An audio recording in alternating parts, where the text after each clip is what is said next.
We're here with another segment of Bernie Speaks with the Community. I'm Lauren Glendavidian, and I'm going to be asking Bernie a few questions. And I'm Bernie. And this is Bernie, Mayor of Burlington. So the legislature convened last week. So we saw on television. Yes, they did. And one of the things that struck us when we were down there is the very single-minded focus on state issues as opposed to local issues, which is something we run into when we're in Burlington. As the leader of the largest community in the state, you have some opinions about that relationship. Yeah, I'm nervous about it, and it's a continuation of a process that has gone on for many, many years, and I think it's getting worse. It was not particularly good on the Governor Snelling, and I think it's probably worse on the Governor Kunin. And that is that when the legislature convenes, they see themselves as representing the interest of state government. And I would be the first to admit that state government itself has a lot of difficult problems that the members of the legislature and the governor are going to have to deal with. I have no argument with that. But what they also don't realize is that the decisions that they make, or the decisions that they do not make, have tremendous impact upon the cities and towns.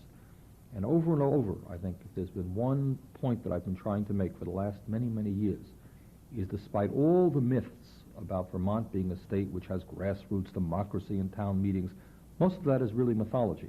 The truth is that the cities and towns have very little power, that basically all of the power rests with state government, and we really don't have the flexibility or the freedom to come up with good solutions to the problems that we have. And furthermore, that compared to many of the other states around the country, Vermont pays very little attention to the problems of the cities and towns. For example, I was just reading in the paper a couple of days ago, in New Jersey right now, the legislature is debating, along with the governor there, a methodology as to how they can replace, or at least partially replace, the loss of revenue sharing. Okay, all over America, cities and towns have lost revenue sharing, which was instituted back in the 70s by President Nixon, which basically directly funded local concerns, local government, directly from Washington. And Reagan has ended that program. In Vermont, we're going to lose about $13 million in revenue sharing for all the cities and towns. Every city and town receives some money. Burlington, of course, being the largest city, received more, but other communities received $60,000, which meant that was how they funded their snow plowing, for example, or their equipment needs for their fire department, or a variety of needs. It was a significant part of everybody's budget, including Burlington. Well, it's ended, finished, complete, gone. What does the Vermont State Legislature intend to do to replace that, to help us replace it? Zero. There's no discussion. Nothing will happen. And I think I could point out 10 different areas where basically what they're saying is, you've got the property tax. We're not going to give you, although of course now, and I want to get into it, there is obviously some more discussions now of various alternatives. But essentially, the cities and towns are basically powerless in this state of Vermont. They don't have the options. They're not getting the type of help they need from the state government. And the federal cuts are making a bad situation worse. Put on top of that the impact of state-mandated reappraisal, and you have a very bad situation. If the foundation proposal goes through that the governor is advocating, you're really talking about some very hard times, I think, for the cities and towns of Vermont. Well, isn't part of that foundation plan, part of the recommendation by the foundation plan is giving the localities a certain autonomy in terms of levying taxes? Well, there's a debate that's going on.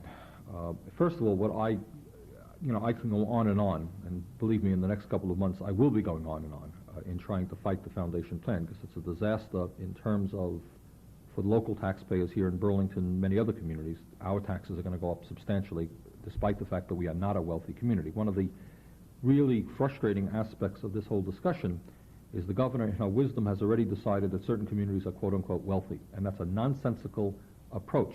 Because you have a large tax base, because you have a downtown Burlington, or because Essex Junction has an IBM, does not make everybody in that community wealthy. There is no necessary correlation. You know what it reminds me of? You know, in countries like Brazil, you recall, the governments there pump tremendous sums of money into their downtown, into their fancy hotels, and 2 blocks away you have people literally living in tin shacks who are starving to death. Well, that's obviously not the same thing in Vermont. But the idea that because you have a tax base or a downtown or some manufacturing, that everybody in your town is automatically wealthy is an absurd proposition. Statistic after statistic shows that the people of Burlington are not wealthy. We are not a wealthy community. It just happens to be the case in terms of our ability to pay higher and higher taxes. It's a very radical proposal. I'm not afraid of radical proposals if they were sensible. But this one is a radical, nonsensical proposal, which essentially, what it will do, this is the problem that the governor has and the legislature have. The property tax stinks, and all over the state people are upset about paying more and more in property taxes, okay? That's the first problem you have. Revenue sharing, the loss of revenue sharing has made the situation even worse, okay? So how do you deal with it? Well, clearly, the answer is you need significantly more money for state aid to education. That's all. Either you raise local property taxes or you increase state aid to education. Well, if you need the money for state aid to education, it seems to me that the fair way to get it, the obvious way to get it, is for the state to begin to look at some of the sources, revenue sources that they've had for many, many years. Primarily the income tax is, to me, the one that I would look at. Some people are talking about the sales tax, various types of taxes, okay? What the governor is doing, and I think it's a very clever political move, is saying, I am not going to raise taxes. Saying, I'm not going to be the governor who raises taxes, but we're going to get the money. And you know how we're going to get the money? We're going to come up with this concept of sharing the wealth. Well, I happen to believe in sharing the wealth. Really sharing the wealth is going to upper income people, going to those people who have the money and saying, we think you should be paying more for education so all the kids in the state of Vermont get a decent shake. That's fair. I would be the first person to support this. The foundation plan is not fair. What it does is, for a variety of, in my views, faulty premises, it has decided that certain communities are quote-unquote wealthy. And therefore, all of the people, the poorest people in that community, are going to have to pay significantly higher property taxes to help out other communities. Now, are there some communities in Vermont that are wealthier than others? Of course there are, okay? But it is insane to believe that everybody in any community is rich, that everybody in another community is poor. There are wealthy people in poor communities. There are poor people in quote-unquote wealthy communities. And what you do is you look at the individual's ability to pay. That's what you look at. That's what you look at. And that, apparently, the governor chooses not to do for a variety of reasons. Politically, it's really a smooth operation, because you can go to 30 or 40 communities, take from them, and fund the rest of the communities. So, and then you don't have to, then you say to those communities, I haven't raised your taxes, I'm just taking. Well, if you want to talk about sharing wealth, then the real question, it seems to me, is to look at the income tax situation. And in the last 5 years in the state of Vermont, the wealthiest people in the state have been paying significantly less in personal income tax. Corporations have been paying less. That's where you point the finger, if you really want to be fair and if you want to share the wealth. So I think it's a pretty fraudulent proposal, and we're going to oppose it. But the last point that some of the other people will be making about this, the League of Cities and Towns, for example, very opposed to it. And their objection is, they're saying, the state of Vermont has a dozen broad-based taxes. Okay, you got the income tax, you have the sales tax, the rooms and meals, the gas tax, the inheritance tax, you name it, they've got it. Okay, the cities and towns have one form of taxation, the property tax. And now the state wants to move into that. The fight that we have been fighting for years is to allow us the flexibility to develop different approaches to taxation. And the governor and others have said, no, no, no, we don't want you encroaching on the state's prerogative. And now what they're doing is moving in to our area. It will be a disaster in terms of raising taxes in a number of communities for people who can't afford to pay it. It will be a disaster for the school systems of those communities. What it will mean for Burlington is the people will eventually be having to pay two sets of taxes. One property tax will go to the state, and the next property tax will go to their own schools. The people aren't going to pay two property taxes. They can't afford it. They really can't. So they are going to stop funding adequately our own school system, which is a tragedy, because we're now beginning to make some progress on making it a good school system. In the last few years, I think we've come a long way. But they're not going to be able to fund it. They're not going to fund two sources. So you're going to see a decline in education in Burlington and other communities affected. And the last area deals with economic development. One of the reasons that mayors and boards of selectmen have been argue for development, one of the reasons is job creation. The other reason is the tax base. Remember the famous line, hey, we're going to bring in a company here and your taxes are going to be stabilized. But right now, under this scenario, a significant part of the revenue coming from new development, from development in general, is going to go to the state. So they're really probably, depending on the town, and we've done some preliminary discussions of this within the administration. In terms of education for Burlington, new development would probably bring in no money to schools. And then we have, all of the money would go out to the state, at least from the educational point of view. So in terms of the increased services that we have to provide for new development, increased traffic, infrastructural problems, sewers, electricity, everything else, probably you may end up saying, we don't want the development. It really is not worth it. Not for Burlington, not for South Burlington, not for Essex Junction. And, when we talk about the desire to create jobs, that's a pretty silly thing. So in terms of economic development, in terms of local school systems, in terms of the property tax burden becoming higher for people who can't afford to pay it, it is a disastrous proposal. And one of the things that I have been doing is speaking with representatives from South Burlington, Essex Junction, and Essex Town. And in fact, we met last week in my office, and we have representatives from the school board and the city governments. And in fact, we'll be holding a press conference tomorrow in South Burlington. Now, the only thing that I can say and give the governor credit for is that she is quite right in pointing out that we have to significantly increase state aid to education. Many school districts in this state are in desperate need of more money. She's right. How do we get that money? Do we get it in a really fair and honorable way? Do we really get it from those people who can better afford to pay? Or do we get it through a really, to me, a dishonest political approach, which may make the governor look good, but is really not a fair approach. So that's a real issue of concern to us. What did you went to the Cities and Towns, League of Cities and Towns last week? Right. Was this the issue? Yeah, this was one of several issues. In fact, if I'm not mistaken, that today being Monday, the Vermont League of Cities and Towns themselves will be having a press conference to voice their strong opposition to the foundation proposal. Again, primarily on the ground that the state is beginning to encroach on the one area that the cities and towns have to adequately fund city services and education. The VLCT itself has come up with a proposal, which in my view is a better proposal than the foundation proposal. I abstain from supporting it because it calls for expanding state aid to education, which is correct.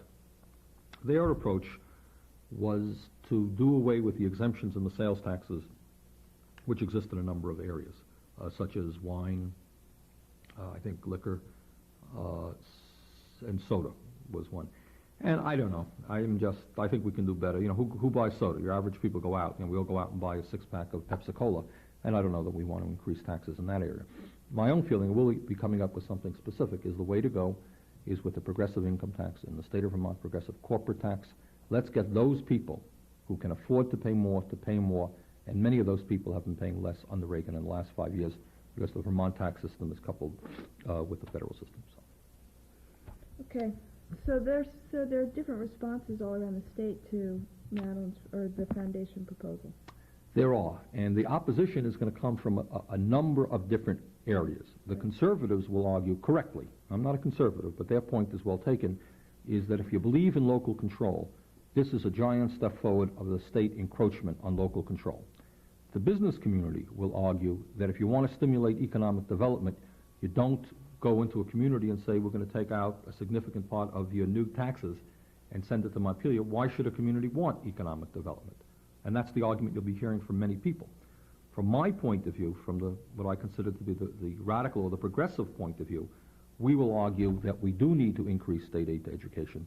We do need to guarantee that every kid in the state of Vermont has a decent educational opportunity, but you get the revenue that you need in a progressive and fair manner, and you don't take it from elderly people or working people in the city of Burlington or in Essex Junction. They were reappraised. Our friends in Essex Junction went through a very harsh reappraisal. Their property taxes already went up. The governor wants them to go up again. That's wrong. There are ways to get increased state aid to education in a fair and equitable manner. And I want to close this discussion by making one point. One of the things that the governor says, which really irritates me quite a lot, they talk about, hey, don't worry about the regressivity of this program because we have the property tax rebate program. And as many viewers, I trust, know, the state, in fact, established under Governor Salmon back in the early 70s a property tax rebate program, which is, in fact, a good program. It means to say that if you pay above a certain percentage of your income in property taxes, the state sends you a check.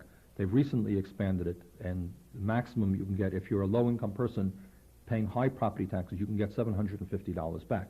Now, I urge all people, all listeners, all viewers, to take advantage of that program. It's a pretty simply form to fill out. It's in the state income tax folder. Do it. The irony of this whole thing, though, is the governor well knows, and his members of the legislature well know, that of all those people who are eligible for the tax rebate program, only 14% statewide apply for it. 86% of the people do not apply for it. Why? Well, there are a couple of reasons. First of all, in my feeling, my gut feeling is the state does not want to have them apply because it's money that's coming out of state government. Okay? So they go forward and they say, we have this great rebate program, but I haven't heard the TV ads, I haven't heard the PSAs on the radio, I haven't heard from the state tax department. And we talked to them last year, a program to make that rebate program simple. For example, you can, in fact, when people are paying, well, it's a long story. There are a variety of mechanisms that you can develop to make sure that more people take advantage of it. When 86% of the people do not take advantage of a program, the program is not working. State government does not want it to work. Now, you may recall during the last week I was criticized by various people. Why doesn't the city of Burlington do more to help people take advantage of the rebate program? Well, in fact, we're spending some money. We do something about it.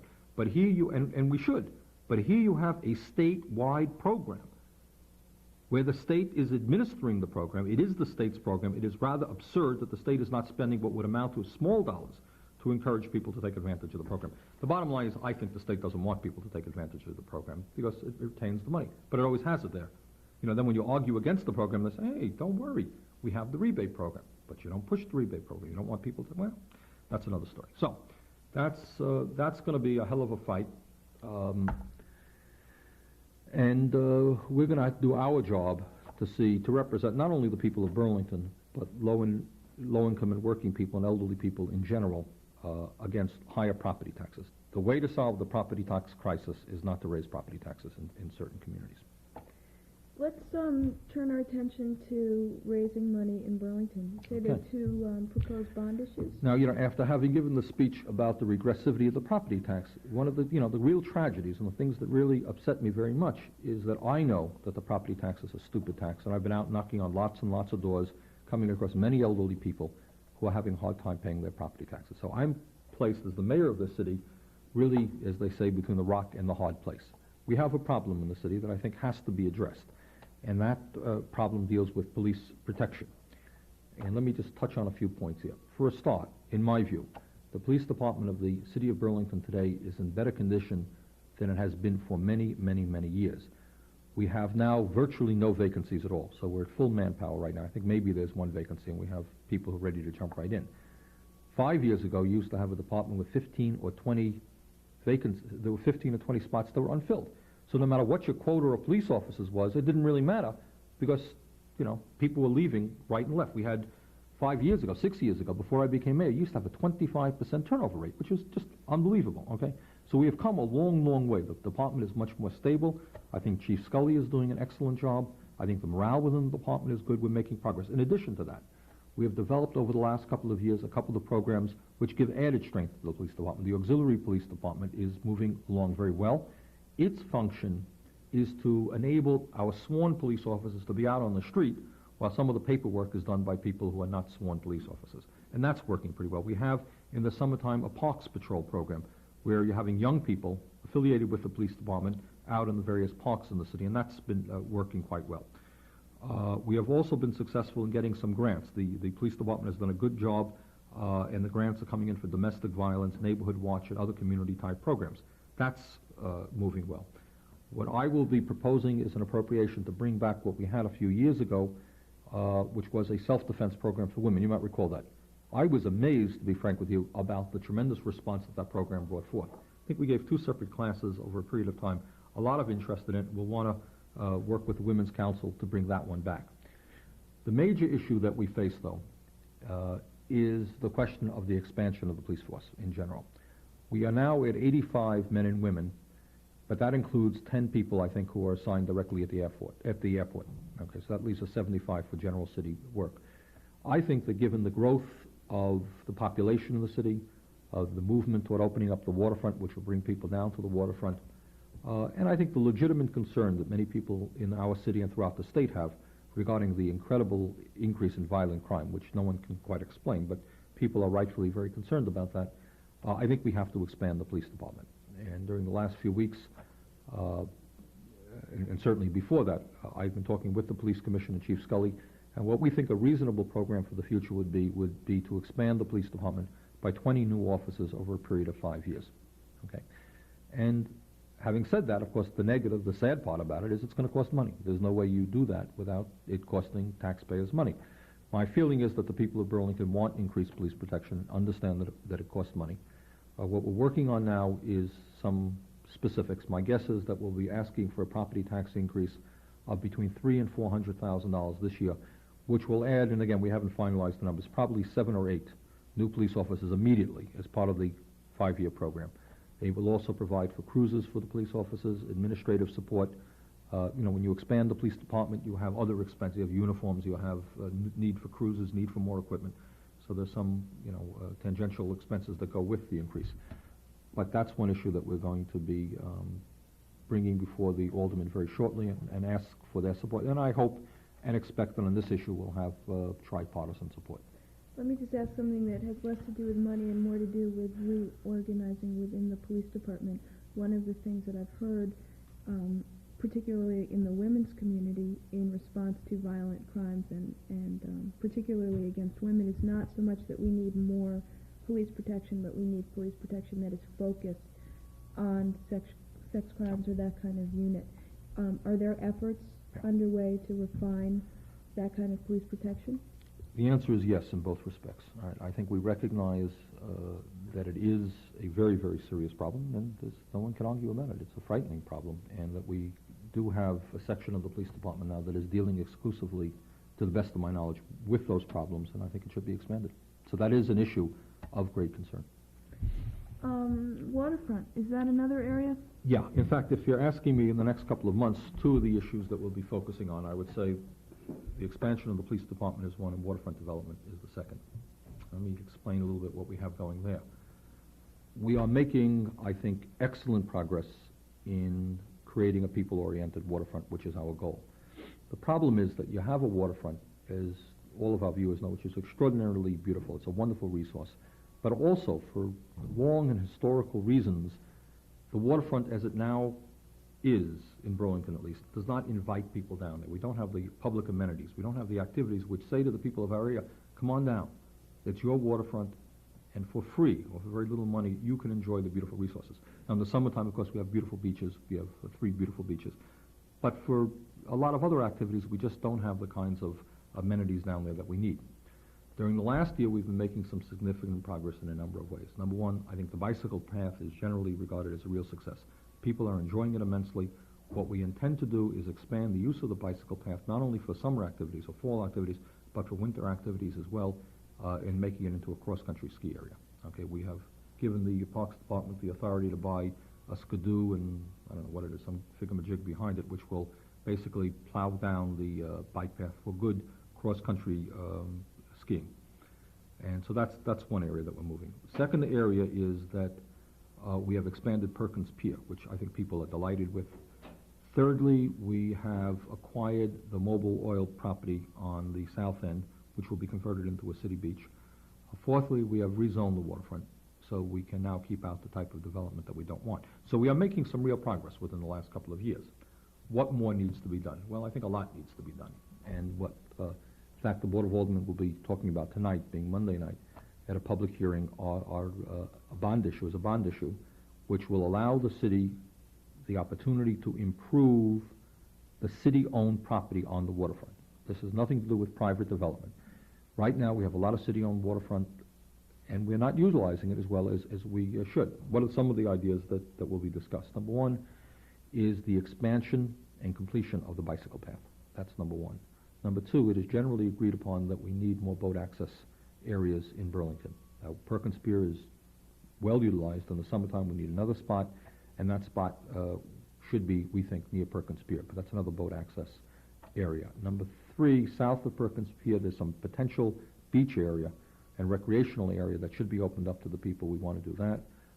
Number four, we're talking about a community boathouse concept, which would allow people to come down to the waterfront and for very, for inexpensive rates, rent a rowboat, rent a canoe, rent a paddle boat, and we don't have that right now. Right now, for boating, basically, you've got to own your own boat. A lot of people do, a lot of people don't. But if you don't own your own boat and you want to do boating on the waterfront, what do? Well, you don't do anything.